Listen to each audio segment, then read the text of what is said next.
ก็คอนเสิร์ตนี้นะครับเป็นคอนเสิร์ตที่ develop ต่อมานะครับจากหนังเรื่องภาพยนตร์เรื่องซองแดงแต่งผีนะครับผม The Late Develop แล้วก็คอนเทนต์บางอย่างที่อยู่ในคอนเสิร์ตนี้ครับผมก็จะเป็นการนำบางซีนบางฉากจากในหนังเรื่องซองแดงแต่งผีครับผมเอามาต่อยอดมาเป็นโชว์มาอยู่ในคอนเสิร์ตนี้ครับจริงๆอันนี้มันก็เป็นหนึ่งในโปรเจกต์ under โปรเจกต์ใหญ่ก็คือ The Red Project เนาะซึ่งหมายถึงว่าเราก็จะมีภาพยนตร์ซองแดงแต่งผีแล้วก็เนี่ยครับ The Wedding Concert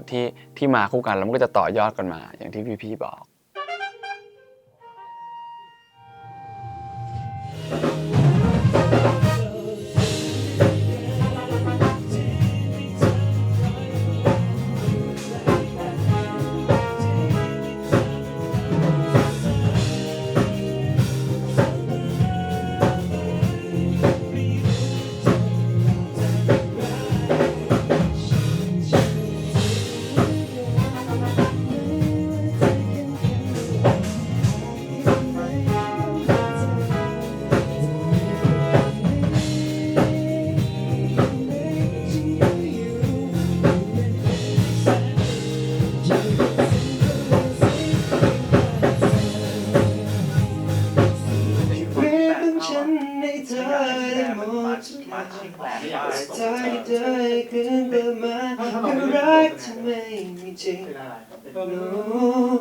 เรื่องของเราจะคงจะลืมเวลาทุกๆสิ่งรักของเธอไม่เคยเป็นจริงอยู่แล้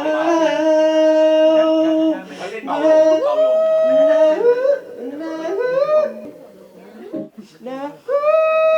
อเค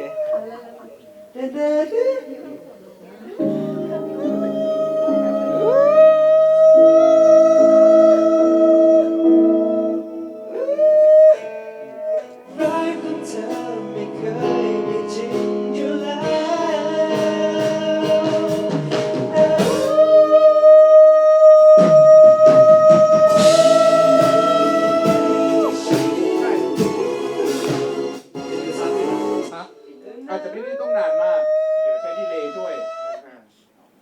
ลองดีๆนะหรออีกภาษาแค่ประโยคสุดท้ายเนาะอันนี้พี่ร้องภาษาใช่ไหมได้ป่ะเดี๋ยวลองดูแบบเสียงรักดังไปถึงเธอเธอเสียงดังไปถึงเธอรักของเราจะหายไปแค่เรานั้นต้องลา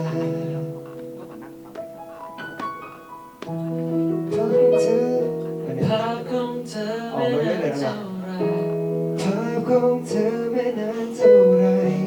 มันยังคงชัดเจนไม่เปลี่ยนไปยังอยู่ในใจนี้ยังอยู่ในใจนี้ยังอยู่ในใจนี้คนที่ไม่เคยมองเห็นสักเท่าไรช่วงแรกๆพอรู้ว่าต้องทำคอนเสิร์ตนี้แอบมึนๆอยู่เหมือนกันว่าคอนเสิร์ตหนังมันจะเป็นยังไงนะเล่าเรื่องหนังใหม่ในแบบที่เป็นคอนเสิร์ตหรอหรือว่ารูปแบบของโชว์มันเป็นยังไงช่วงแรกก็ค่อนข้างมึนอยู่ว่าจะทำยังไงดีที่มันต้องมีอะไรบางอย่างที่มันเกี่ยวข้องกับหนังแล้วมันก็ควรจะต้องเป็นคอนเสิร์ตที่เป็นคอนเสิร์ตที่สนุกด้วยอะไรเงี้ยวันนั้นที่พี่ชุมไม่รู้ใครพูดขึ้นมาว่าแบบเอ๊ะหรือว่าแต่งงานเราก็เหมือนลองไป explore ลงไปในหนังว่ามันมี element อะไรบ้างรู้สึกว่าแต่งงานน่าสนใจดูเป็นคอนเสิร์ตที่น่าจะสนุกแล้วก็ดูเป็นอะไรที่น่าจะเหมาะกับบิลกินพีอะไรอย่างเงี้ยตัวหนังอ่ะมันมีพาร์ทนี้อยู่แล้วรวมถึงอย่างที่บอกว่าตอนท้ายเนี่ยมันก็มีภาพในความฝันที่เป็นภาพแต่งงานของเม่นกับติติเนาะซึ่งมันก็เลยพอเรามาทำคอนเสิร์ตเนี่ยไองานแต่งเนี้ยเราก็เลยพยายามจะดึงบางเอลิเมนต์จากหนังเข้ามาความเป็นจีนอะไรต่างๆมาทำให้โชว์เนี้ยมันดูเกาะไปกับหนังแล้วก็ขยายความจากตัวหนังมาอะไรอย่างเงี้ยครับจะมีช่วงพิธีการของมันที่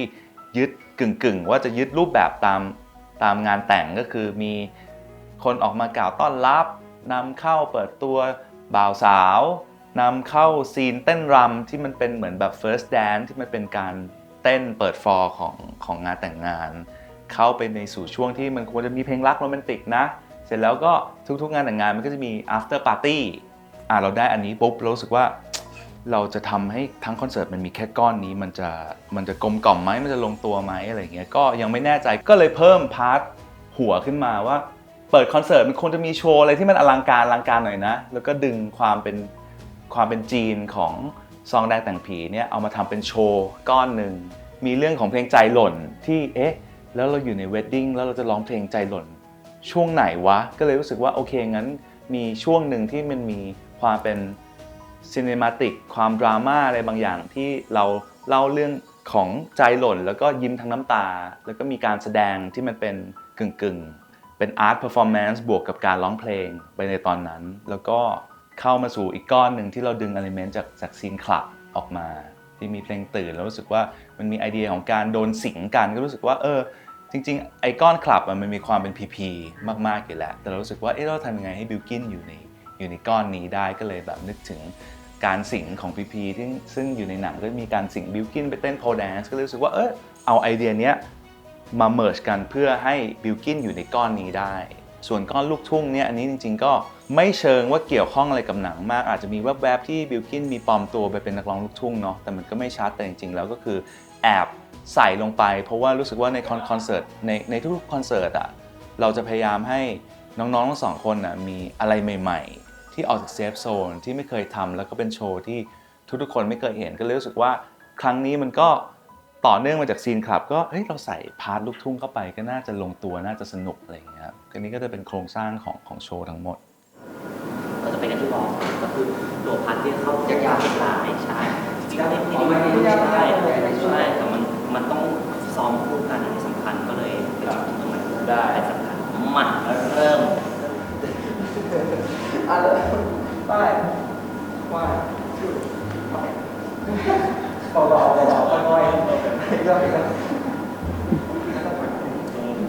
วันนี้เจ้าหญิงเปิดรับครับวันนี้ก็เป็นครั้งแรกของพี่ที่จะมาเป็นรับบทเป็นเจ้าหญิงเบล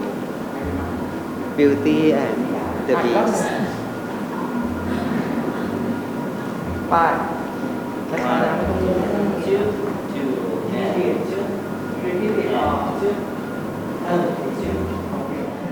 จริงเราแค่นี้พอแล้วแค่นี้พอเราเล่นแบบแค่นี้พอ อย่างนี้เขาเต้นนี้ เลย เลยไปขยับ เริ่มเลยคือเหมือนลิง ตลอดเลย พอเราตั้งแต่สรุปธีมว่าเป็น wedding concert ผมเห็นซีนนี้เป็นซีนแรกว่า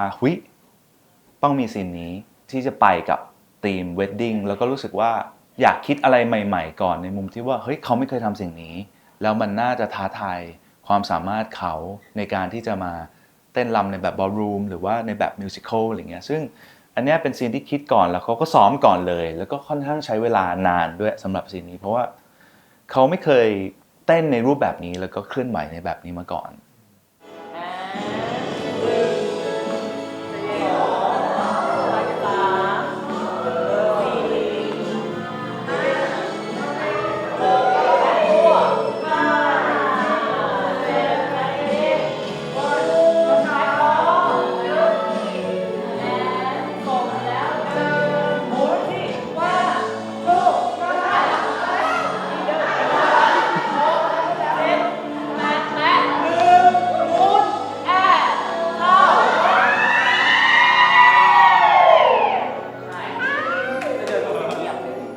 คือพี่ว่าการซ้อมเต้นคู่เนี่ยเป็นอะไรที่ challenge เหมือนกันนะครับหมายความว่ามันมีความยากของมันตรงที่ว่ามันไม่ใช่ยากด้วยท่าเนาะกับจังหวะอะไรเงี้ยพี่ว่าท่ากับจังหวะพอเราชินกับตัวเพลงแล้วเราชินกับดนตรีแล้วอ่ะมันก็จะเป็นสิ่งที่ไม่ได้ยากมากแต่จริงๆคือการที่เราซิงค์กันมากกว่าหมายความว่าท่าคู่ต่างๆมันอยู่ที่น้ำหนักด้วยคือถ้า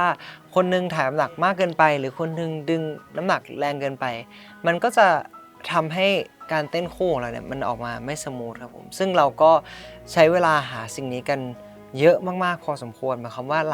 เราเรียนสำหรับการเต้นคู่ครั้งนี้เป็น10คลาสแล้วครับสำหรับการที่เราจะมาหาน้ำหนักการจำท่าเต้น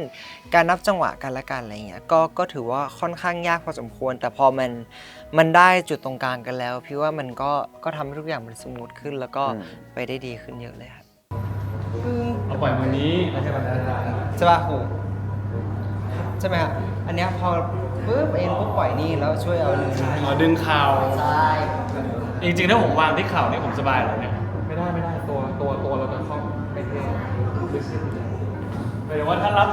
แล้วแบบมาพักอยู่ตรงเข่าสบายเลยต้องเก่ง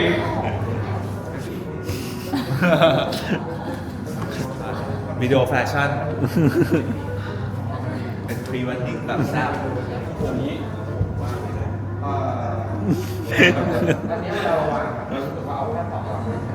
อารยาใครฆ่าอารยาพยูนไม่ได้ท ถามพี่เบลยังว่าไปดูมาจากไหนอันเนี้ย ำไปดูมาจากไหน ความฝัน ในความฝันของเราหรอ ใช่ก็คือมันเกิดขึ้นในความฝันก็เลยตื่นมาก็เลยรีบจดไว้ว่าแบบมันต้องมีสิ่งนี้ งั้นหนูจะจ่ายยานอนหลับให้ค่ะจะไม่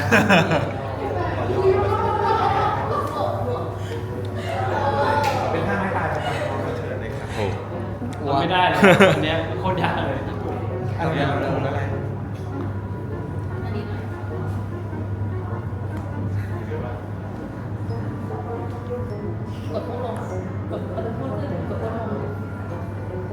ทำเป็นเล่นนะเรา ก็จริงๆพาร์ทโชว์คู่ผมว่าเป็นพาร์ทแรกที่เริ่มซ้อมคอนเสิร์ตเลย ก็เริ่มจากจริงๆแล้วเราก็มีไปซ้อมเดี่ยวกันมาก่อนอะไรเงี้ยไปต่อท่ากันมาก่อนอะไรเงี้ยอย่างที่พี่ทีบอกเลยผมว่าพอเราเรียนไปได้สักพักหนึ่งจริงๆแล้วผมว่าท่ามันไม่ได้ยากขนาดนั้นท่ามันไม่ได้ยากขนาดนั้นมันก็เป็นคลาสสิกสวิงเป็นแบบเป็นวอลส์เป็นอะไรที่มันก็เป็นท่าที่มันเบสิกสำหรับการเป็นบอลรูมแดนซิ่งอะไรเงี้ย ชอบแหละแต่เราไม่ต้นชอบรู้สึกมั่นใจรู้สึกมั่นใจ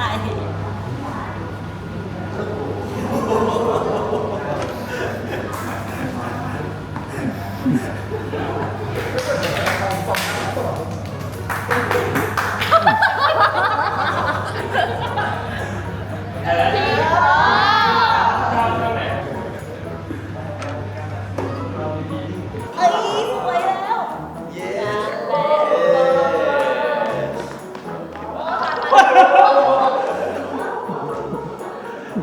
คือหนูทำอย่างนี้มาตั้งแต่แรกพี่กิจเข้าใจปะหนูทำมาแต่แรก อันเนี้ยไม่ต้องผักเลยเป็นแค่แบบอันนี้ อันนี้พลาดกันเฉย เนี่ยดูดิเนี่ยอย่างเงี้ย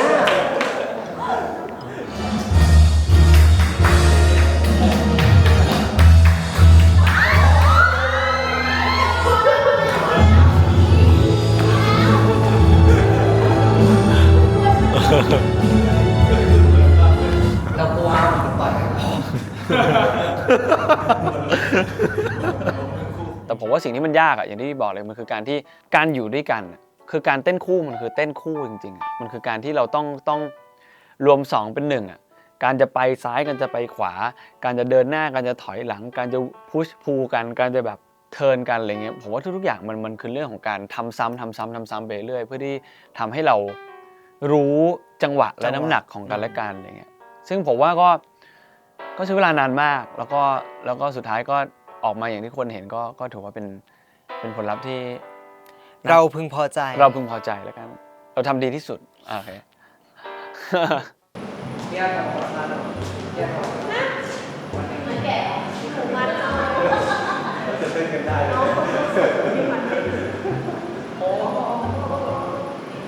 ถ้าจีเน็ตมาไม่เป็นอันซ้อมแน่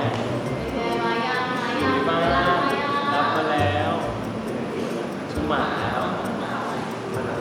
ทันเชลตี้เชฟแฟนชิปดอกชิปดอกตัวที่สดใช่ที่หน้ามันจะยาวๆแล้วมีโครงคอเหมือนเลยอ่ะยังไงวะเหมือนเลยเนี่ยเหมือนเลยอย่างนี้แหละ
ว่าส่วนซีนที่เป็น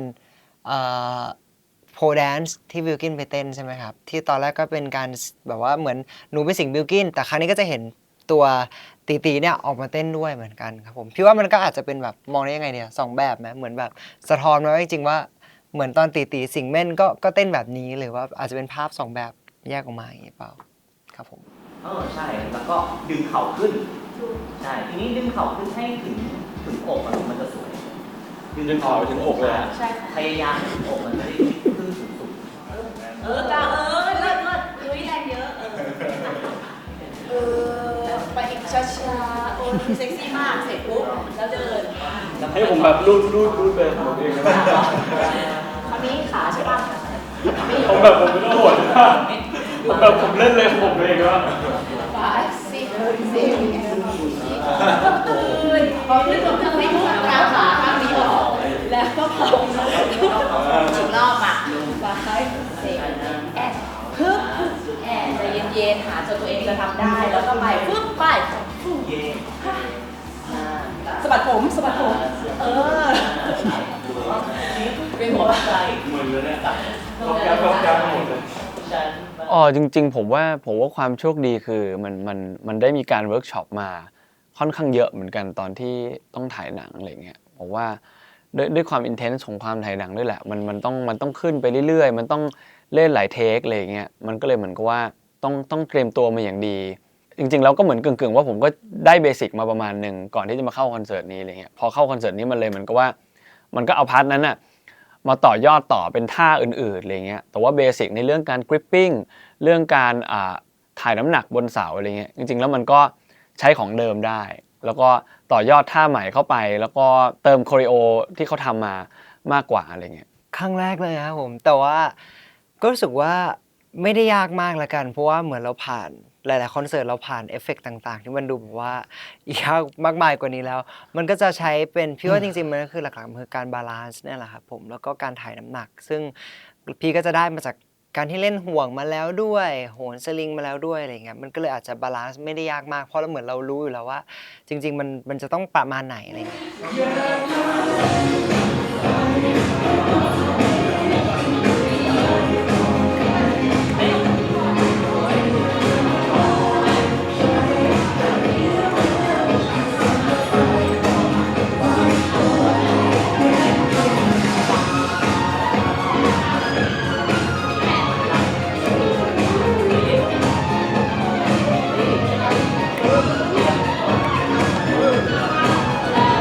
ต่อเลย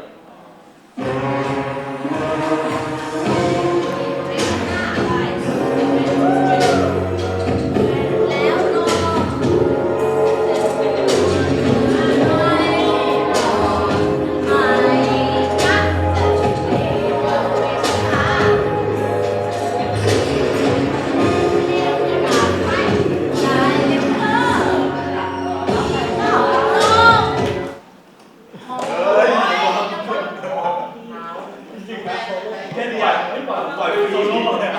ปล่อยออกไปโซโล่ผมได้ยังไงก็รอดอย่ามาทางมา ก็เลยปวดเหรอเอาคอด้วยนะคะน่ะ ไม่อยากเลย โอ้ย เนี่ยปล่อยออกไปโซโล่เนี่ย จริงๆมันก็จะมีเพลงใหม่ๆ เพลง cover ในคอนเสิร์ตเนี้ยค่อนข้างเยอะ แล้วคราวนี้พอมันเป็นคอนเสิร์ตคู่ในทีม wedding แน่นอนมันจะต้องดูเอ็ดกันมันต้องร้องกันมันต้องประสานเสียงกันอะไรนี้ก็เป็นความท้าทายของเขามากๆจาก Double Trouble ที่มันมีความแบบว่ามีพาร์ทโซโล่ของตัวเองแล้วมาเจอกันแต่อันเนี้ยด้วยความเป็นทีม wedding มันจะต้องอยู่ด้วยกันเยอะ ก็เลยเป็นโชว์ที่เขาต้องเอาตัวตนของตัวเองที่มันต่างกันมากๆมาเบลนด์กันแล้วมันหาตรงกลางที่จะนำเสนอคอนเสิร์ตนี้ในธีมนี้ยังไงให้ออกมาลงตัวที่สุด พี่เราวันนี้ค่ะ น่ารัก วันนี้ ยังไงคะ อองๆไว้วันนี้ มันไม่เห่าเลยหรอ ยังไงลูก ถ้ามีคนอยู่มันไม่เห่าเลยแต่ถ้า น่ารักเขาด้วย เห็นไหมมึงมาทางนี้อย่างเดียวเลย เขาไม่พูด แล้วบทแม่มา พาไปเจอโอโม่แล้วเดี๋ยวโอโม่นั่ง โอโม่ขย้ำไป หน้าที่การวันนี้คือนั่งรถไปส่งคุณหนูเจเน็ต หรอ ว่าเพลงรักจะไม่รักก็เขียนไม่ได้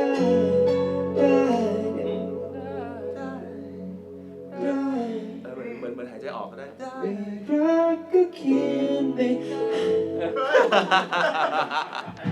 ผิดตรงไหนอะตั้งตอบโจทย์สุดผิดตรงไหนจริงๆที่ตอบโจทย์เลย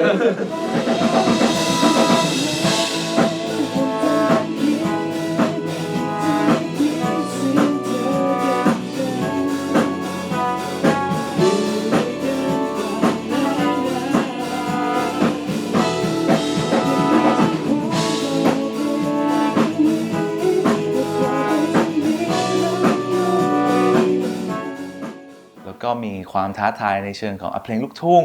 ไม่เคยร้อง จริงๆพาร์ทเนี้ยมันก็ถูกขยายความมาจากพาร์ทหนึ่งของหนังเหมือนกันอะไรเงี้ยมาจากพาร์ทตอนที่เม่นปลอมตัวจะไปจับผู้ร้ายแล้วสุดท้ายกลายเป็นแบบไม่สุดท้ายแล้วไม่ได้เกิดเหตุอะไรจริงๆแล้วในหนังมันเป็นแค่ช่วงสั้นๆเองอะไรเงี้ยแต่ว่าพอเรามาทำเป็นคอนเสิร์ตอะไรเงี้ยผมว่าตอนที่หนังมันออกไปอ่ะมันก็มีฟีดแบ็กอะไรบางอย่างที่มันก็น่าสนใจแล้วก็เราก็เลยดึงพาร์ทเนี้ยมาขยายความต่อแล้วก็ extend show ในพาร์ทนี้แล้วก็มี PP เข้ามาทำมีเพลงเลิกขาดด้วยแล้วก็มีเพลงคู่กันเป็นเพลงกระแสะด้วยอะไรเงี้ย ครับ ก็เลยรู้สึกว่าเป็นเอลิเมนต์ที่น่าสนใจที่ได้หัวเชื้อมาจากหนังแล้วก็เอามาแตกต่อในการทำโชว์นี้อะไรเงี้ยแล้วก็รู้สึกว่าสนุกแล้วก็ใหม่สำหรับเราสองคนด้วยอะไรเงี้ยและคิดว่าคนน่าจะชอบครับ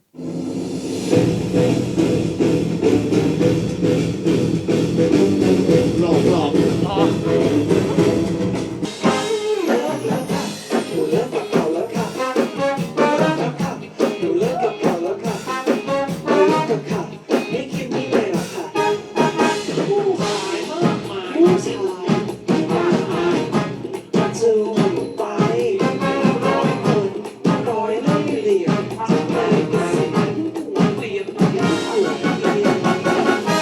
ก็ยากครับก็ยากคือในแง่ของการร้องอะไรเงี้ยมันก็จะมีการแบบว่าช่องเสียงหรือการเอื้อนบางอย่างอะไรเงี้ยที่มันจะเป็นแบบลักษณะเฉพาะของลูกทุ่งอะไรเงี้ยครับผมแล้วก็ถือว่าเป็นการ explore อะไรใหม่ๆที่ก็สนุกดีด้วยแล้วก็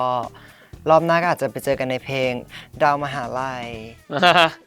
ขอใจเธอแลกเบอร์โทรไม่เด่นไม่ดังจะไม่หันหลังกลับไปเพลงนี้พี่ต้องเจอหนึ่ง นอกจากร้องแล้วยังต้องเต้นด้วยเหรอเพลงพวกเนี้ย ฮะทุกเพลงนะพี่อ้าวอ๋อกล้องถามแบบอ๋อนู้ถามเฉยๆเต้นด้วยครับ เต้นใช้ได้เลยครับ ก็ทั้งร้องทั้งเต้นนะครับคุณผู้ชม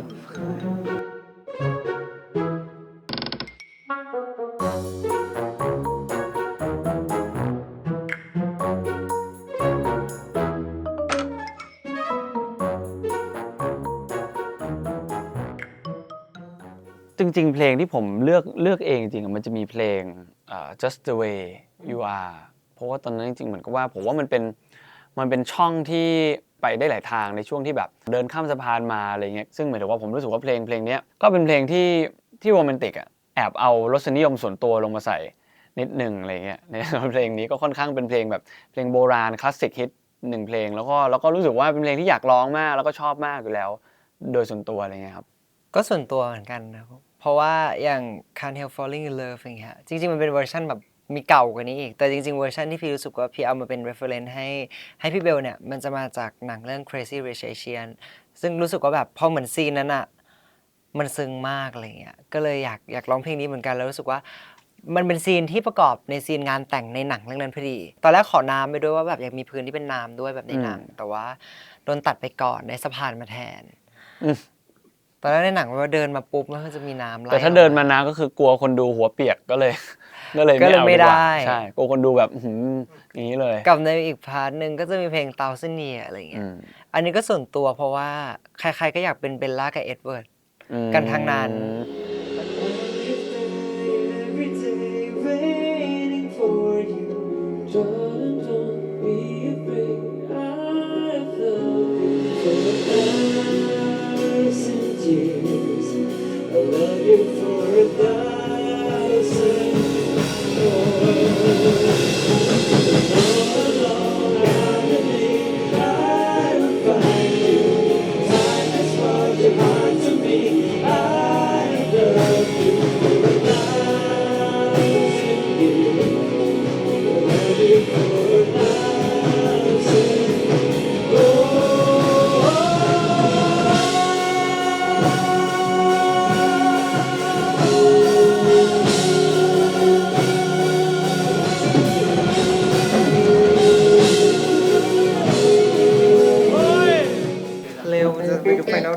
ใช่ ชอบเหรอแนวนี้ ชอบอยากดูทอมครูซด้วยเนี่ยมี2 เรื่องให้เลือกอยู่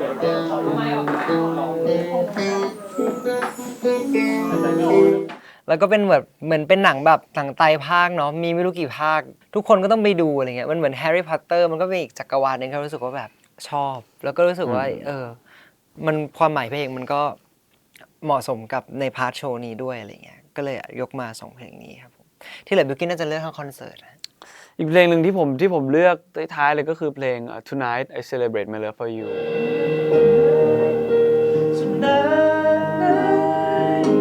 I celebrate my love for you and that midnight sun is gonna come shining through tonight there'll be no distance between us what I want most to do is to get close to you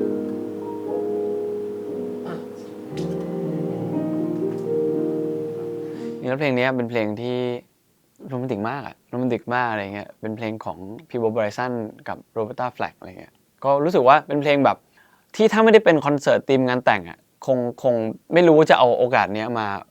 โอกาสไหนมาร้องเพลงนี้เพราะว่ามันมีความเป็นเพลงคู่ของชายหญิงแล้วก็เป็นเพลงที่เหมือนกับว่าเป็นเรื่องของการเหมือนกับว่าเซเลบเรตความรักให้กับกันและกันอะไรเงี้ยเป็นเพลงที่ผมว่ามันเป็นเพลงที่โรแมนติกสุดๆแล้วก็เป็นคลาสสิกฮิตอีกเพลงหนึ่ง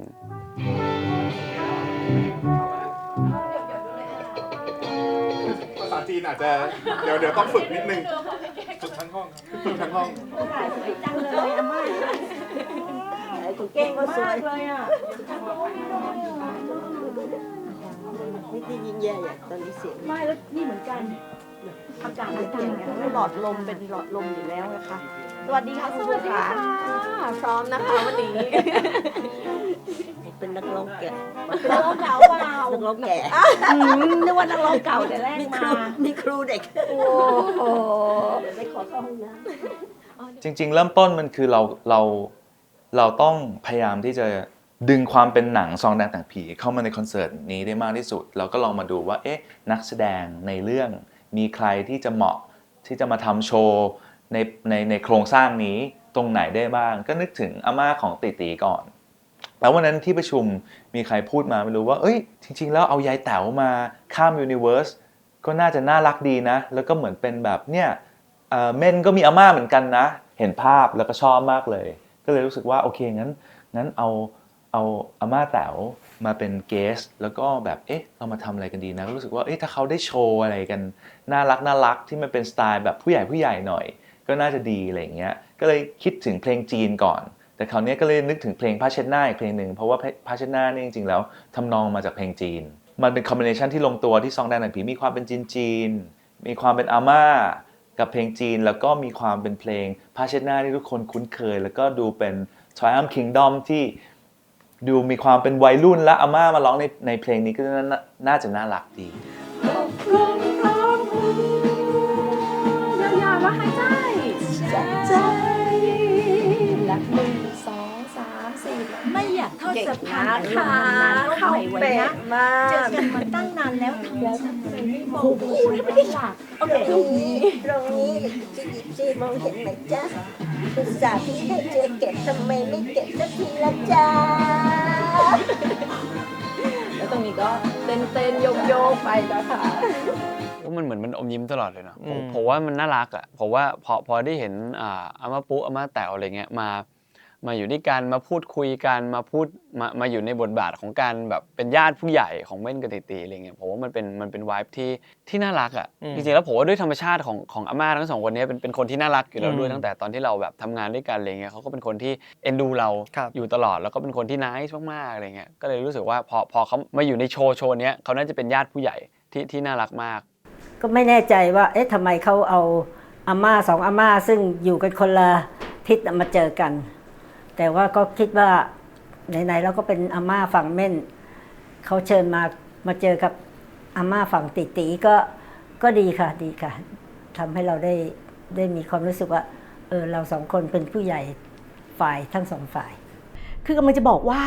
เวทีคอนเสิร์ตใหญ่ขนาดนี้ไม่เคยขึ้นเลยในชีวิตถึงมีความรู้สึกว่าดีใจมากที่ทีมงานเลือกให้เรามาร่วมงานเพราะว่าเราอยู่ในวงการบันเทิงมาเนี่ย50 ปีนะคะแต่ไม่เคยมีโอกาสได้สัมผัสการที่ขึ้นไปอยู่บนเวทีอ่ะเราได้แต่ดูอ่ะวันหนึ่งเราได้ขึ้นไปยืนแล้วได้แสดงให้ทุกๆคนอ่ะได้มีความสุขกับงานของเราซึ่งเราอาจจะเป็นส่วนร่วมนิดนึงแต่ว่ามันก็เป็นคือทุกแม่คิดว่าไม่ว่างานอะไรเนี่ยทุกส่วนทุกจุดจะต้องมีความหมายหมดที่จะต้องไปด้วยกันก้าวไปพร้อมๆกันคิดว่าคงอาจจะไม่มีอีกแล้วไงเพราะนั้นก็อยากจะทำให้ดีที่สุดแต่ก็ไม่รู้ว่าออกมาประมาณไหนแต่ก็ไม่ได้พยายามนำเสนอให้ดีที่สุด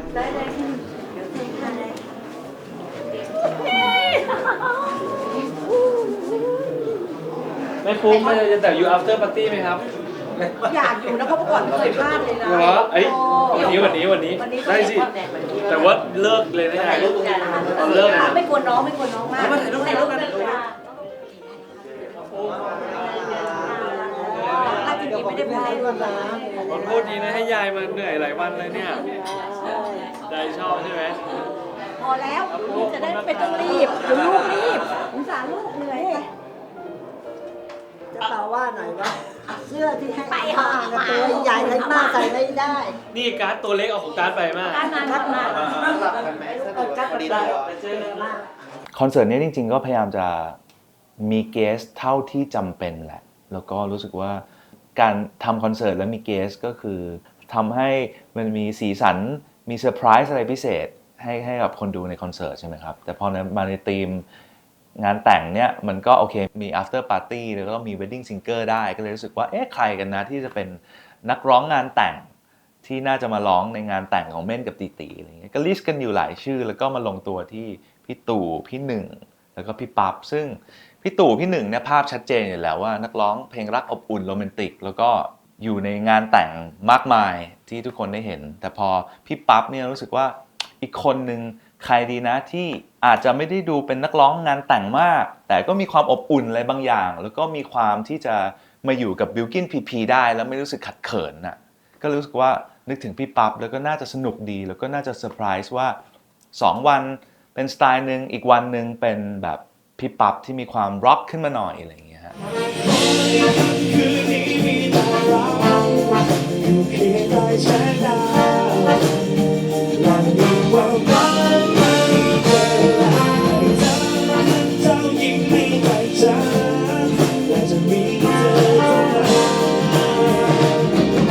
บิลกิ้นน่าจะเคยมีโอกาสได้ร่วมงานกับพี่ตู่ในไลฟ์เซสชั่นต่างๆแต่ว่าของพี่ก็จะเป็นรอบแรกเลยที่ได้เจอพี่ตู่ครับผมก็รู้สึกว่าตั้งแต่ตอนซ้อมละก็คือเพราะมากเราเหมือนเราไปนั่งแบบว่าฟังเพลงเพราะๆเพลงนึงอะไรเงี้ยเพราะพี่ตู่ร้องเพลงทุกเพลงคือเพราะหมดเลยสำหรับพี่รู้สึกว่าแบบพี่ตู่แบบ Amazing มากแล้วก็เป็นนักร้องอีกคนนึงละกันที่ติดตามผลงานเพลงพี่ตู่มาทุกๆเพลงเลยหลายๆเพลงมากๆแล้วด้วยครับผมแล้วก็บางเพลงเนี่ยก็ถือว่าเป็นเพลงโปรดในเพลย์ลิสต์เลยละกันที่แบบเรารู้สึกว่าแบบเราชอบศิลปินคนนี้มากๆครับดีใจมากๆครับที่รู้ว่าเขาสนใจที่จะให้พี่ตู่มาเล่นพอบอกว่ามาในทีมนี้ที่เป็นนักร้องแบบงานแต่งอะไรอย่างเงี้ยรู้สึกว่าเข้ากับเราด้วยตัวผมเองยังไม่เคยร่วมงานกับพีแต่ว่าเคยชวนบิลกิ้นมาร้อง cover เพลงตัวเองเพลงท่าหากแล้วเพราะว่าเหมือนเขา2 คนเคยร้องเพลงของผมเอาไว้ในงานในไลฟ์ของเขาตอนสมัยเขาเด็กๆเลยฮะแล้วก็มาอยู่ตรงนี้ได้มาอยู่ในจุดที่แบบอยู่ในคอนเสิร์ตของเขาอะไรเงี้ยก็รู้สึกว่าดีใจแล้วก็ขอบคุณมากๆนะครับขอบคุณทุกฝ่ายเลยที่ตัดสินใจว่าอยากให้เรามาร่วมงานนี้ด้วยเพราะผมว่ามันก็เป็นงานหนึ่งที่ผมประทับใจมากๆที่ได้มา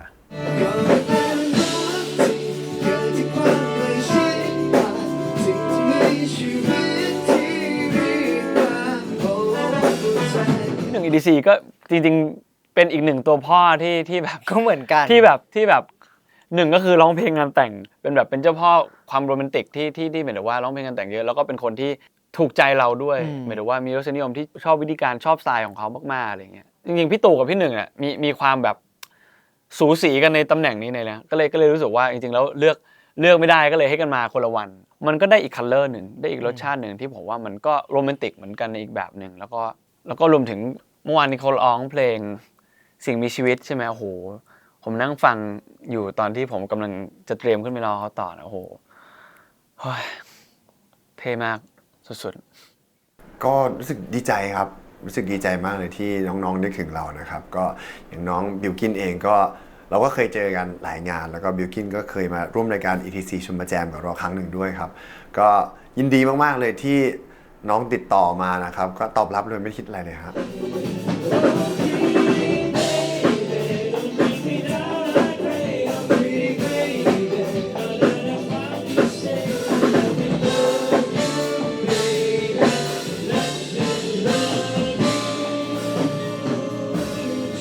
คือพี่ปั๊บเนี่ยคือตอนสมัยเรียนอะไรเงี้ยเราเรียนหนังสือกันอะเพลงที่ฮิตก็คือจะเป็น Body Slam Potato Big Ass Cocktail ส่วนใหญ่ก็จะเป็นเพลงร็อกอะไรเงี้ยครับซึ่งรู้สึกว่ามันก็ในเจเนอเรชันเนี่ยนี้อะไรเงี้ยเพลงฮิตสมัยเรียนก็คือจะเป็นเพลงพี่ๆเขาก็เลยขาดพี่ปั๊บก็คงไม่ได้ด้วยผมว่าพี่ปั๊บอะพอเขาไม่อยู่ในงานแต่งอะมันก็จะมีความ positive ในอีก color หนึ่งที่ผมว่ามันก็คนก็จะได้อีกรสชาติหนึ่ง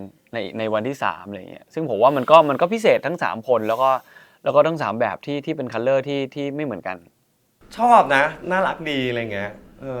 คือเวลาผมเห็นทั้งสองคนนะไม่ว่าจะเป็นใครคนใดคนหนึ่งเวลาเขาแบบมีงานแบบไปทัวร์ต่างประเทศเองหรือว่าอยู่ในประเทศเองอะไรเงี้ยแล้วเวลาเราเห็นมันก็สะท้อนให้เรารู้สึกถึงความเป็นอิสระความเบิกบานของผู้คนอะไรเงี้ยการที่มาเขาชวนมามันก็เลยเป็นเรื่องที่รู้สึกดีนะขอบคุณที่เขาให้เกียรติเรา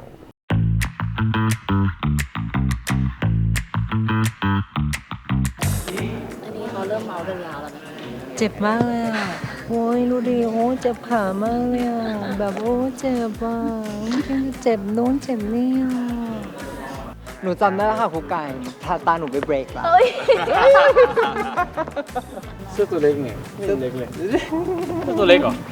พอดีตัวครูไก่มี2ทฤษฎีมีเสื้อตัวเล็กหรือว่าคนอ้วนนูนครอปกอไก่เสื้อตัวเล็กขอไข่อ้วน มันเป็นสไตล์มันเป็นสไตลิ่งแฟชั่นรู้จักแฟชั่นไหมเนี่ยคอควายทั้งคู่เป็น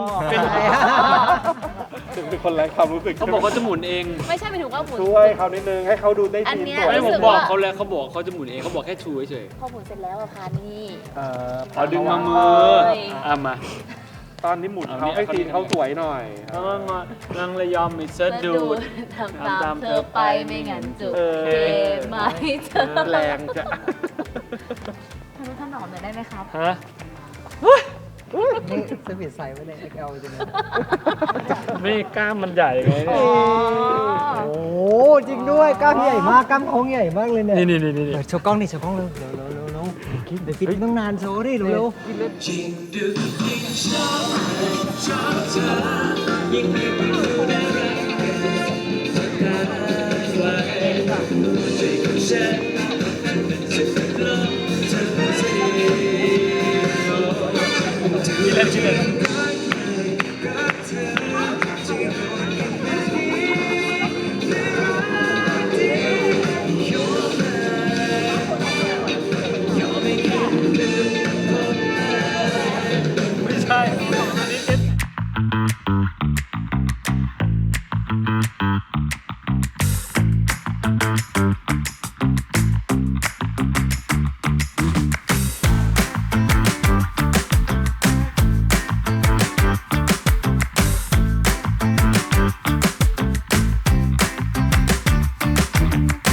มื่อกี้มีคนกล่าวหาพี่เบล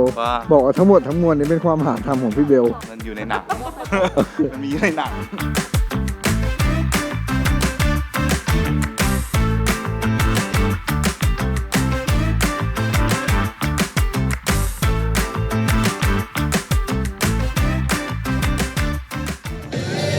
แต่จะมารับความจริงเลย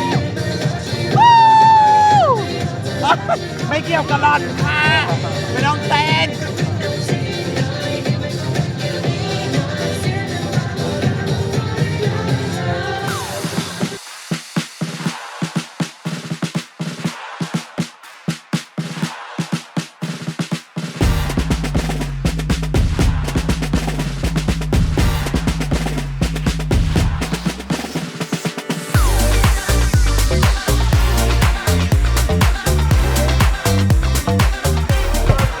ดูซิกแพค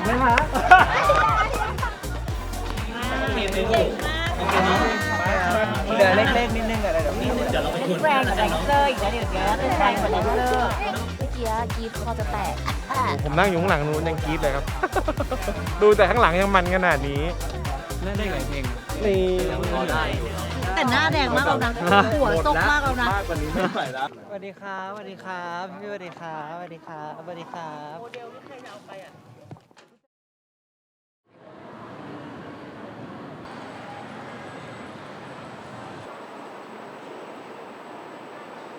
ตอนแคนเทลอ่ะมันจะสูงเท่า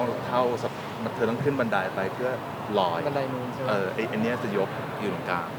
แต่คิดว่ามันจะแกว่งหน่อยนะฟิลกีดกันอะ ไม่กลัวอยู่แล้ว แต่พีน่าจะไม่กลัวแต่ไอ้กินเดี๋ยวต้องมาลอง ดาดีขึ้นหนึ่งจ้ะ ย่อเยอะแอนกะกะ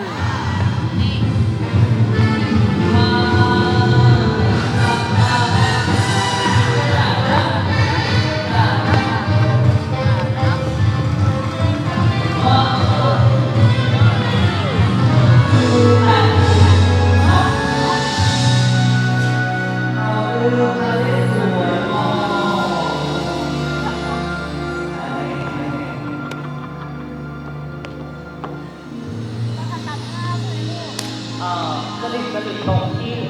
ลง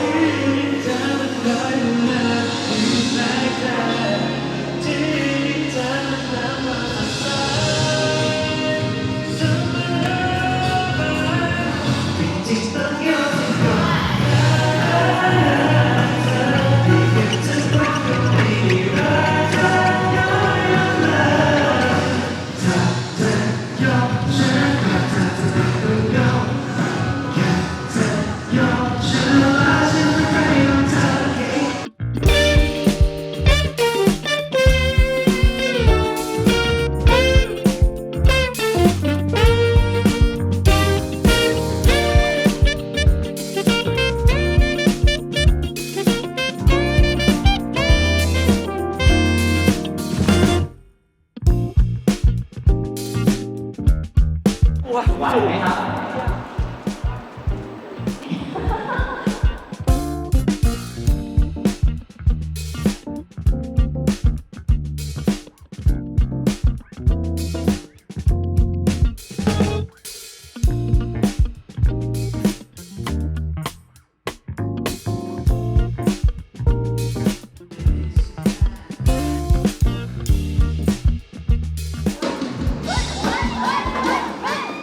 เสียงเข้ามาแล้วเลยเสียงเข้ามาแล้วเลย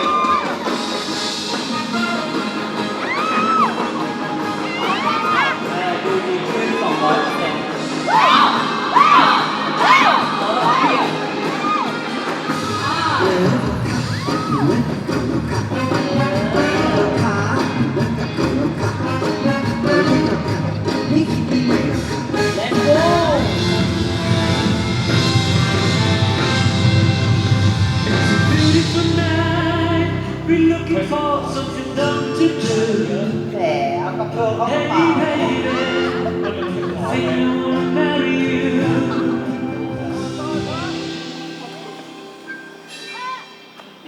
อ้าวไม่รับไม่ออก จบแล้วเหรอ จบแ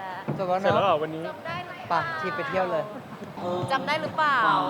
ลีลานิดนึงได้ไหม เราไม่จำอยู่แล้ว กระโดดบ้าง เพลงช้าเราจำทำไม มันลื่น เราโฟกัสการเอนเตอร์เทน อย่าทำอะไรให้เป็นบล็อกกิ้ง 8เลยไม่ต้อง ก็หันมามอง แหม เดี๋ยวฝากดูท่านิดนึงนะค ใคร รับ หันมามอง เซนวิดีโอหูจ้ะเซนวิดีโอหูจ้ะ เธอเขาแหมของจริงนะหันมามองของจริงนะฉันดึงไปอย่างนี้ฉันไปอย่างนี้แหม แต่ว่าเห็น จริง นะ เซนวิดีโอหูจ้ะ ของจริงเลยหันมามองคราวที่แล้วนะขึ้นลิฟต์นี่ลง เอาให้เรา ลิฟต์ กี่ นี่ ปีแล้ว1 ปีแล้วจ้ะ ไม่ถึง1 ปีเลย 1 ปีพอดีจ้ะ ไม่ถึงค่ะ สิงหาค่ะ นี่เพิ่งจะมิถุนาเองเพิ่ง9 เดือนเอง สรุปใครจำไม่ได้ คอยดู โอเคถ้ากินก็สบายใจ เป็นพี่กินหน่อยดิ ตึงตึงตึงตึงตึงตึงตึงตึงตึง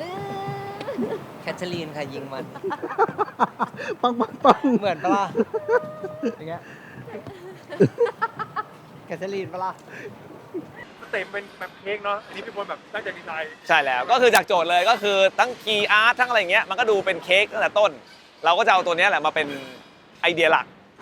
อันนี้เค้กของเราก็ต้องไม่ธรรมดาแค่นั้นเองก็คือแค่ลิป36 ตัวเท่านั้นเองก็ไม่ได้มีอะไรมากกว่านั้นอะไรเงี้ยจริงๆภาพรวมของโชว์คอนเสิร์ตเนี้ยแบบแรกสุดเลยอ่ะอยากจะถมให้น้อยอยากจะให้น้องแบบได้เพอร์ฟอร์มเยอะๆซึ่งก็ค่อนข้างออกมาเป็นแบบนั้นนะแต่ว่าท้ายสุดก็ยังถมอยู่ดีเพราะคุณเบลเขาชอบอะไรยิ่งใหญ่ก็ต้องมีสะพานอะไรก็ว่าไปแหวนเวิร์นอะไรเงี้ยแต่จริงๆเนี่ยโชว์เนี้ยมันจะอยู่กับการเล่นไปบนลิฟต์แล้วน้องเองก็มีความแบบต้องซ้อมนะต้องจำลิฟต์กับคนต้องไปด้วยกันก็จะเป็นการเพอร์ฟอร์มของน้องที่อยู่บนสเตจที่เปลี่ยนไปตลอดเวลาก็ความตั้งใจก็คือแค่อยากทำโชว์ที่มันเปลี่ยนแปลงตลอดเวลาด้วยเทคนิคของลิฟต์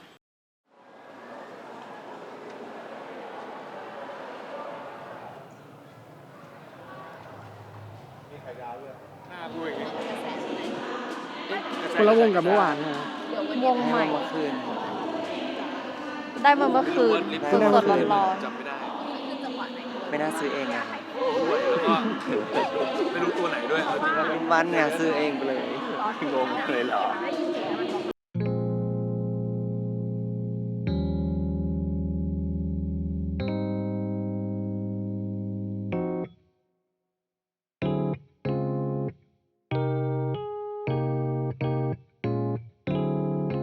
เล็บดีๆครับป้า หวังเนี่ย โอ้ย ผมเนี่ย พี่นี่เห็นมาเส้นตรงเดียวกันเร็วมาเร็ว ตรงไหนครับนี่ไงนี่ไงไอ้คนนี้ไง เท่นะครับวันนี้หล่อเจอในรูปนี้ ใช่ไหม ใช่ครับ เนี่ยตาก็ใส่เสื้อทำไมนะถอดเลย แล้วมาทำไมห้อยข้างดิข้างหายไปไหนอ่ะ เอามาตั้งแต่นี้ เดี๋ยวไม่เห็นเดี๋ยวไม่เห็น จบไหม ม้าบอกว่าใส่ข้างไหนก็ได้บังหน้าบิวกิน มาตั้งใจ เราจะบอกก็ดีเลยบังไว้เลยฮะ EP ต้องโชว์รูปมาดีใช่ไหม เรามาเล่นคอนเสิร์ตแล้วเรามาเล่นตลกเนี่ย ใจไม่มีชิ้นเดียวแตกสลายภาพเรากลายเป็นเธอกับเขาไม่มีชิ้นเดียวมีเพียงตัวฉันกับความว่างเปล่า ต่อจากนี้คงไม่มีเราได้แต่เฝ้าหาใจที่ล้นหายไป ใช่นะครับ ว่าให้เป็นอย่างนี้พี่กิ้งครับเวลาเราเต้นแบนโรแมนกับบอลดิสเวย์ครับนึกถึงสแควร์เนี่ยเหมือนพี่อ้ำให้คีย์เวิร์ดเหมือนเวลาร่างกายเป็นสแควร์ใช่ไหมครับอันนี้คือจอยอันนี้คือจอยใช่ไหมพี่กิ้งพยายามอยู่ให้มันทวิสต์อย่างเงี้ยอันนี้เป็นให้มันผิดรูปนิดนึง ให้มันอยู่เงี้ย ผิดรูปนิดนึงไม่รู้ว่าท่านนี่ออกนี่ต้องเข้าอย่างนี้หรอ ใช่แล้วลองหันกระจกฮะสมมติเอาเบื้องต้น ไม่ต้องแบบสะโพกออกก็ได้ นี่ใช่ไหมครับแล้วเวลาที่เรายืนให้เรายืน นิดเดียวใช่ฟีลลิ่งอย่างนี้แล้วเราก็ร้องมันเธอมีแล้วว่าเชียแล้วก็พี่บิวกินสามารถอยู่กรุ๊ปอย่างเงี้ยได้ทั้งเพลงเลยแล้วก็อยากสะโพกสิ ใช่ ไม่สิเร็วสิ ถ้ามีพอยต์ไว้อย่างนี้ได้นะโอเคแต่พี่อ้ำชอบให้บิวกินคำนี้เพราะอันนี้มันดูโอเวอร์ถูกต้องแล้วก็ยังไงนะอันนี้ไปข้างหน้าอันนี้ข้างหลังเหรอใช่อย่างนี้ก็ได้ข้างเดียวกันก็ได้ใช่อันนั้นไม่ต้องสอน พี่หมีเดี๋ยวเปลี่ยนเพลงนะ จะร้องเพลงดาวมหาลัย จะได้ยินจริงไหม ดาวสวยดาวเลิศดาวเด่น เขาให้ดาวมาเป็นดาวมหาลัย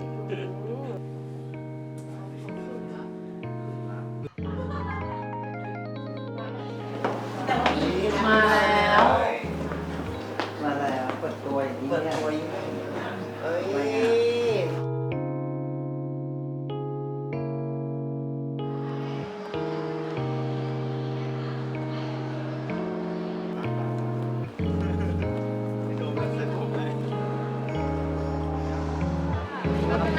สู้ครับ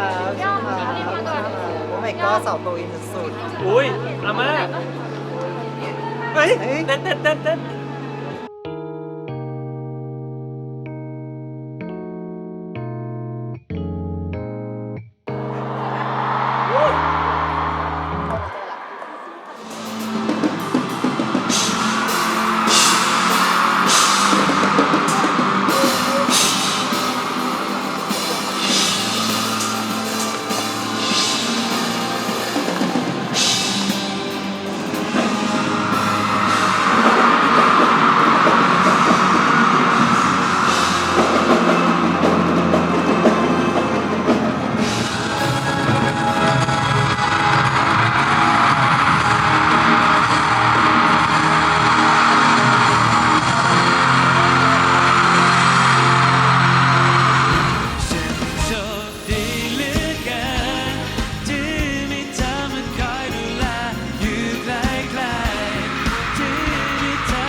ฉันโชคดีเหลือเกินที่มีเธอมาคอยดูแล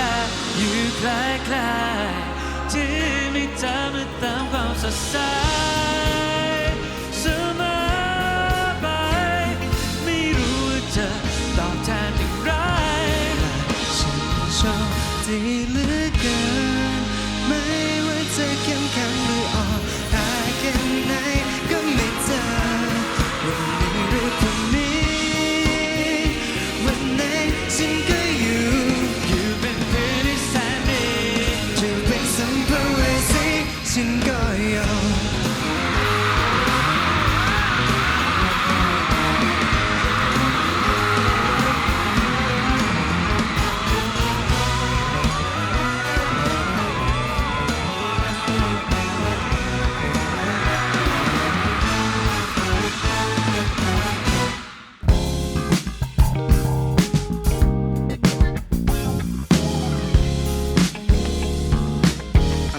กล่าวต้อนรับสักนิดหนึ่งเข้าสู่แขกท่านผู้มีเกียรติในงานของเราทุกๆคนนะครับ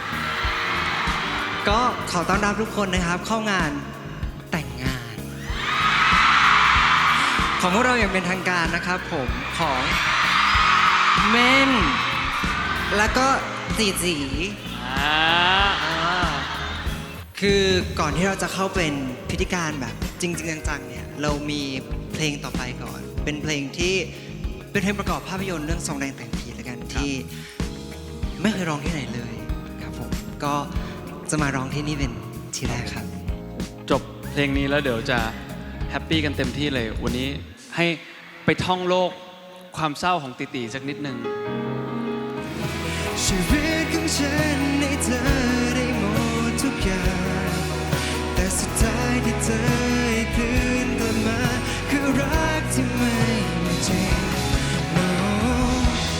เรื่องของเราจะคงจะลืมมันแล้วทุกๆสิ่งรักของเธอไม่เคยมีจริงอยู่แล้วนะ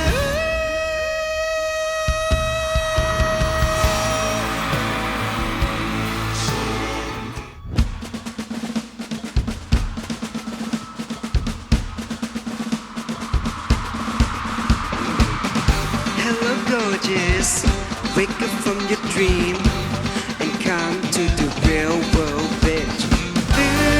ตื่นขึ้นมารับความจริงหน่อยตื่นมาแล้วช่วยรู้หน่อยเขาไม่เอาเธอแล้วจะร้องอะไรงี้เพื่อใครตื่นหน่อยเดี๋ยวไม่คนถึงโดนทิ้งหน่อยจะไม่ความรักแก้วนี้หน่อยเสียน้ำตาพอแล้ว move on ได้แล้วเลยเธอ ตอนซ้อมก็โอเค พอวันแรกก็งงคือลืมว่าติสิ่งเราอยู่ ตอนนั้นอาจจะมีความเงอะอะไรอย่างเงี้ยครับแล้วก็ทีมงานหลังบ้านก็เฮ้ยทำงานเรื่อยๆพยายามอธิบายให้เราเข้าใจจนวันที่ 2เราก็เริ่มแยกออกละระหว่างเฮ้ยตีเข้าสิงนะตอนไหนเราจะเป็นแบบตีแล้วตอนไหนเราจะเป็นรัศมีแขอะไรอย่างเงี้ยครับจนกระทั่งมาวันที่ 3วันนี้วันสุดท้ายก็เลย รู้สึกว่าวันสุดท้ายแล้วเต็มที่เราก็จะมีความแบบว่าไม่ลืมความน่ารักของตีที่โดนเข้าสิงอยู่อะไรอย่างเงี้ยก็เรียกว่าวันที่ 3วันสุดท้ายวันนี้เข้าใจคาแรคเตอร์เต็มตัวแล้วครับ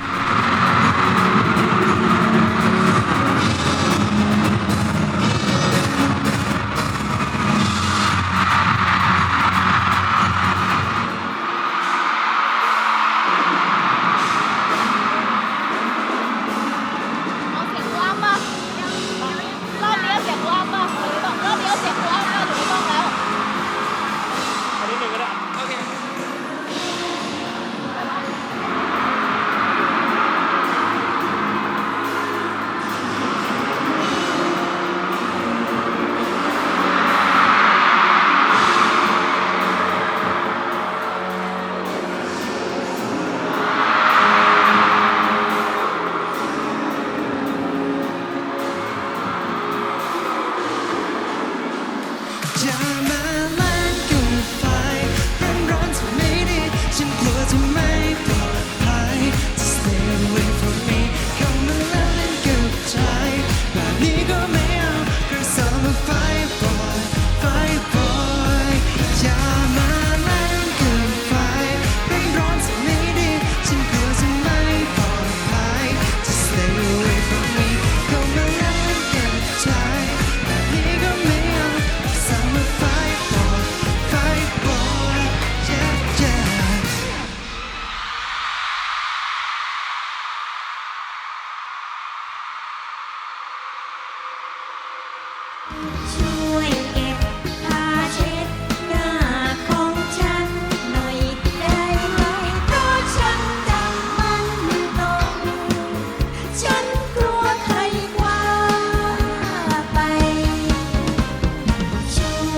3 รอบวันนี้วันสุดท้ายก็สบายใจเบาใจ เพราะว่าฟีดแบ็กก็โอเคนะก็ไม่รู้ว่าเขาให้กำลังใจไหมแต่ว่าก็ทำให้เราได้รับกำลังใจเยอะมากลงมาก็น้องๆก็น่ารักอะไรเงี้ยคือคะมีค่ะมีเพื่อนมีที่บ้านมาดูด้วยอะไรอย่างเงี้ยดีใจค่ะที่ได้กลับมาเจอกันก็กอดกันตลอดเวลาเราก็รักเขาเหมือนหลานคนหนึ่งพอตอนเราเล่นหนังด้วยกันน่ะเราผูกพันกันนะคะผูกพันกันมากเหมือนกับเป็นอาม่ากับหลานจริงๆอ่ะเจอกันก็ต้องกอดกันหอมกันอะไรอย่างเงี้ยแล้วก็น้องเป็นคนน่ารักมากคือเขาก็ดูแลเราแย่เราบ้างอะไรเราบ้างตลอดเวลาทำให้เราก็มีความสุขเหมือนเราได้อยู่กับหลานเราแท้ๆค่ะ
It's a beautiful night. We're looking for something dumb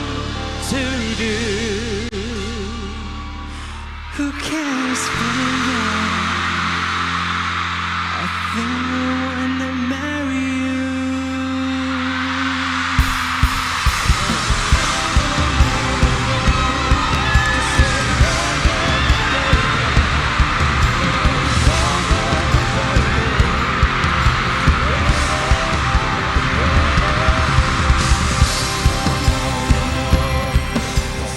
โดยช่อดอกไม้ด้วยครับ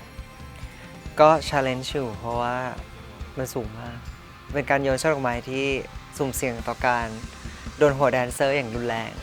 แต่ว่าจริงๆมันเป็นบรีฟที่เราตั้งใจกันว่าจริงๆเราเหมือนจะโยนให้แดนเซอร์เนี่ยนะครับมันคือโคโรกราฟที่เขาคิดมาว่าเหมือนแดนเซอร์คือคนที่เป็นแขกร่วมงานแล้วกันอย่างทุกคนก็จะอาจจะเห็นบางซีนที่แดนเซอร์หยิบโทรศัพท์มาถ่ายด้วยอะไรอย่างเงี้ยเพื่อให้แบบเหมือนว่าจริงๆแล้วเขาคือแขกที่ร่วมงานแล้วเราเป็นบ่าวสาวที่ยืนอยู่บนท็อปของเค้กซึ่งท็อปของเค้กเนี่ยคอนเซปต์ก็คือเหมือนตุ๊กตาไขลานที่มันอยู่บนเค้กอะไรอย่างเงี้ยครับผมก็ถือว่าเป็นไอเดียที่ใหม่ดีแล้วก็สำหรับพีว่ามันก็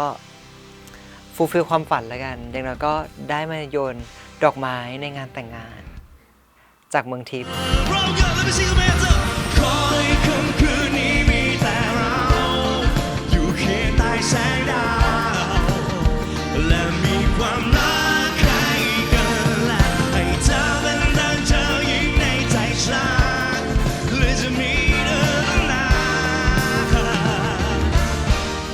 ไม่เคยไปคอนเสิร์ตไหนที่ได้ยินเสียงกรี๊ดแล้วแบบมันกระหึ่มขนาดนี้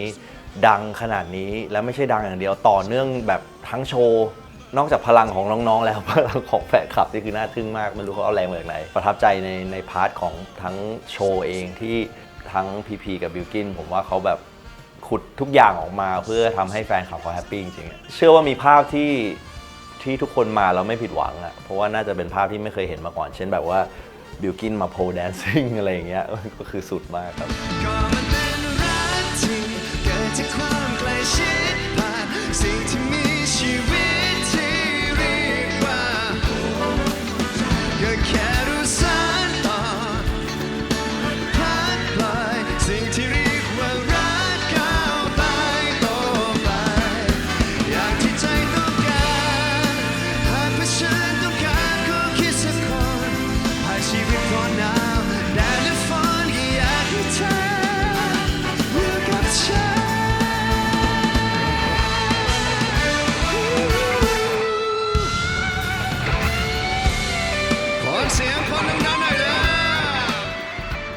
นี้ก็เป็น after party ที่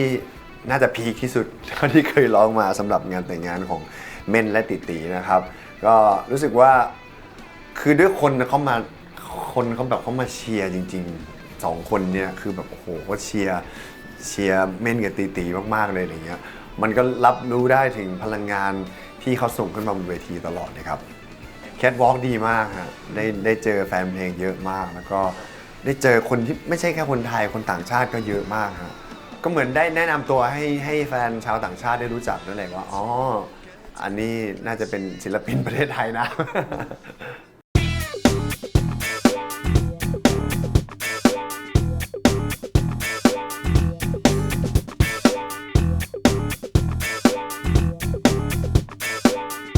ผมไม่ได้ยินเขานะเพราะว่าเราใส่อินเอียร์เนาะแต่ว่าก็ดูจากแววตาทุกคนก็ดูแบบสนุกดีดูสดชื่นอะไรเงี้ยใช่แล้วผมก็แบบรู้ว่าแบบเขาก็มีแบบมีแฟนเพลงต่างประเทศด้วยมีแบบแม่จีนแม่อะไรนะเตรียมแดนหลอกมาพูดไม่ลืมตาใจหงตาใจห่าวเลยแบบลืมหมดตื่นเต้นเพราะว่าเฮ้ยเราต้องอยู่ในเค้กเหรอวะอะไรเงี้ยเพราะตอนที่รันทรูผมไม่ได้อยู่คือแต่เราก็มาที่สเตจนะแต่ตอนนั้นยังไม่เสร็จอะไรเงี้ย You're just too good to be true and can't take my eyes off of you.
ผมรู้สึกว่าเขา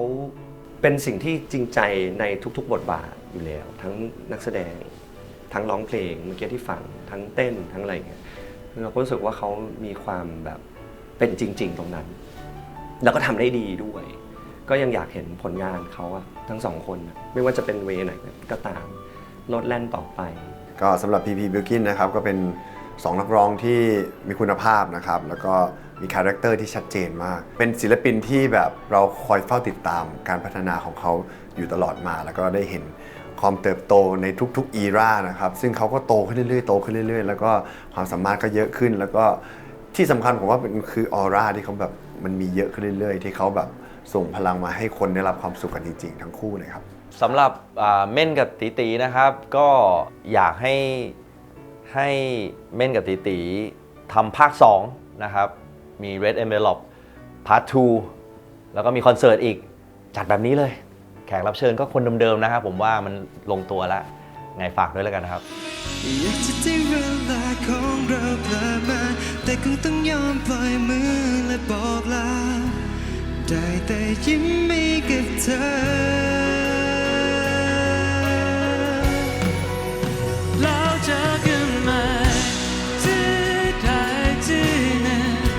ฉันคงคิดถึงเธอมากเลยไม่รู้เมื่อไรจะได้เจอ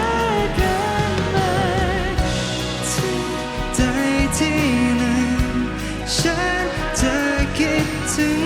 และรอจนวันนั้นวันที่เราได้พบ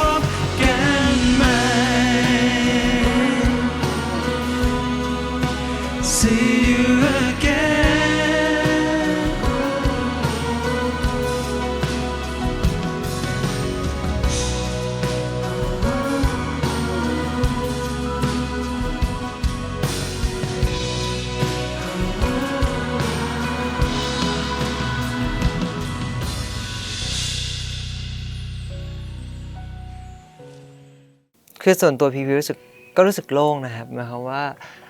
มันก็กินระยะเวลามานานประมาณแบบพอสมควรครับผมแล้วก็เราอยู่กับมันมามันปีนิดๆได้ครับผมสำหรับตั้งแต่เริ่มต้นการถ่ายทำจนไปถึงคอนเสิร์ตครั้งเนี้ยระหว่างทางเราก็จะมีอย่างอื่นให้ทำเยอะแยะไม่ว่ากันจะเป็นโปรโมทที่ต่างประเทศบ้างมีการไปอย่างส่วนตัวพีก็มีการทำคอนเสิร์ตเดี่ยวบ้างซึ่งพอจบคอนเสิร์ตเดี่ยวจริงๆปุ๊บเหมือนพีก็จะมาต่อกับสิ่งนี้เลยอะไรเงี้ยก็เลยรู้สึกว่าแบบในที่สุดแบบว่าเราก็ผ่านมันมาได้สำหรับพีเรียดก้อนนี้เพราะมันก็เป็นอะไรที่พีก็เครียดอยู่เหมือนกันนะผมสำหรับการทำคอนเสิร์ตทุกครั้งอะไรเงี้ยไม่ว่าจะเป็นการเตรียมตัวเพราะว่ามันก็จะแตกต่างจากคอนเสิร์ตเดี่ยวพีมากๆเหมือนกันคอนเสิร์ตเดี่ยวพีก็จะเป็นอีกสีนึงเลยอันนี้ก็จะเป็นอีกมูดนึงเลยอีกรูปแบบนึงเลยอะไรเงี้ยพอเราได้มาทำเรารู้สึกว่าแบบมันก็ให้คัลเลอร์ที่มันแตกต่างจริงแล้วก็ให้ความรู้สึกใหม่ๆด้วยแหละพี่ว่าการที่ได้กลับมาทำคอนเสิร์ตคู่กันในรอบ1 ปีอีกครั้งหนึ่งด้วยกันก็เป็นอะไรที่แบบเราก็ได้เห็นอะไรที่มันแตกต่างกันออกไปมากๆแล้วก็สนุกขึ้นเนาะแล้วพี่รู้สึกว่ามันก็อาจจะเป็นโปรเจกต์หนึ่งแล้วกันที่น่าประทับใจมากๆสำหรับพี่ครับผมตั้งแต่ตอนที่เราเริ่มทำภาพยนตร์อะไรเงี้ยรวมถึงอย่างที่พี่บอกผมว่าระหว่างทางมันจะมีดีเทลอะไรเยอะแยะมากมายที่เราต้องทำก่อนที่จะมาถึงบุ๊กหมายใหญ่2 อันนี้แล้วกันก็คือภาพยนตร์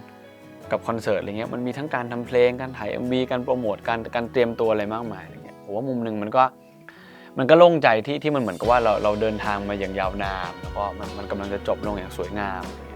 แต่อีกมุมนึงผมว่ามันก็มีความใจหายเหมือนกันอะไรเงี้ยผมว่ามันเหมือนกับว่าเราอยู่กับสิ่งนี้มานานเลยเราก็เหมือนมันกำลังจะจบลงอย่างเงี้ยแล้วหมายถึงว่าระหว่างการเดินทางมันก็มีความทรงจำที่ดีที่มันสวยงามเกิดขึ้นอยู่ตลอดทางอย่างเงี้ยซึ่งพอมันกำลังจะจบลงผมว่ามันก็มีความใจหายหน่อยๆเหมือนกันฉันเฟ้นไม่ได้แล้วไม่รู้ว่าถ้าฉันคิดไปเกินกว่านี้จะเปลี่ยนไหมจนฉันยอมแพ้เธอไปแล้วไงก็จำได้ว่าใจมันมีเพียงแค่เธอพร้อมกัน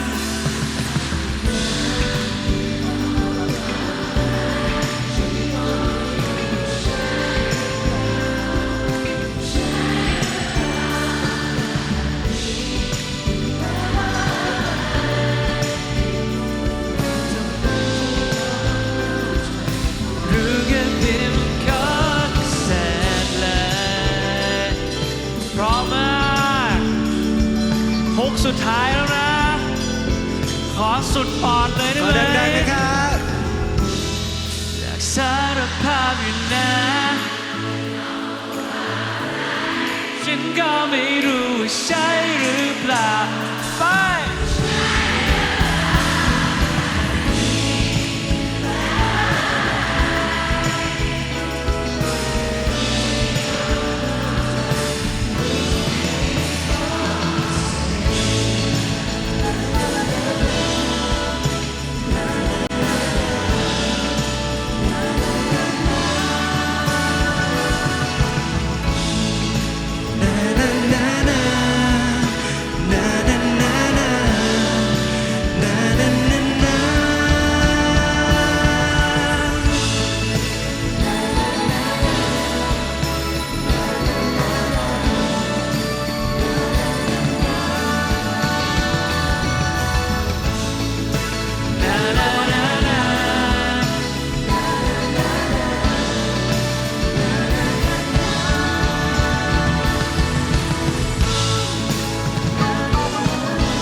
อยากขอบคุณทุกคนมากกว่าครับผมที่ติดตาม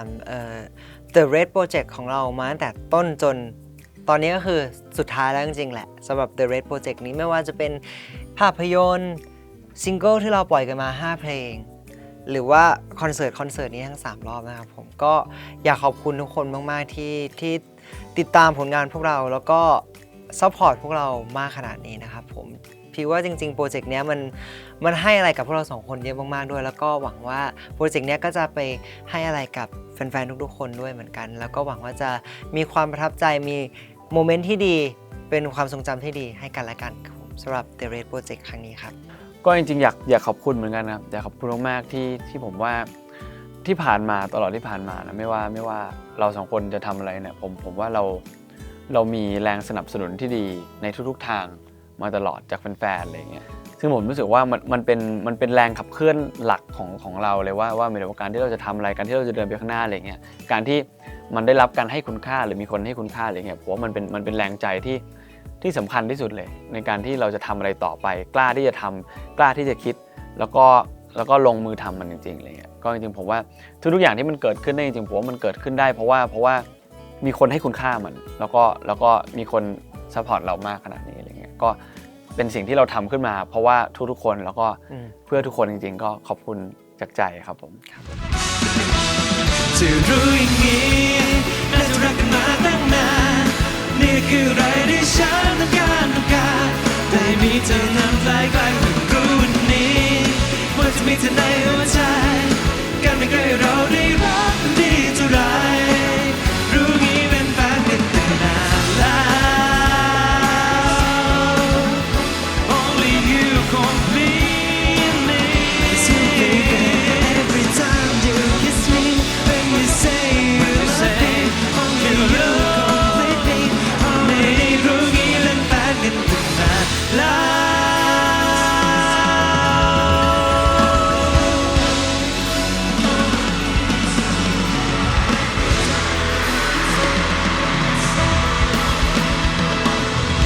ขอบคุณทุกคนมากนะครับ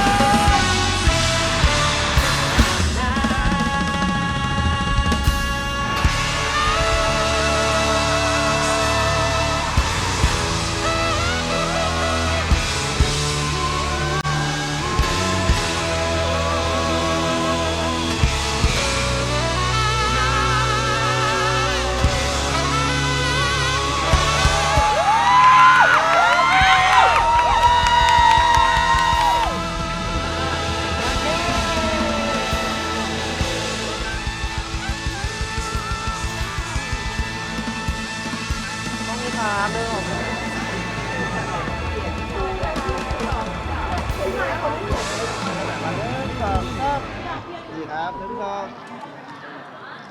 ครับ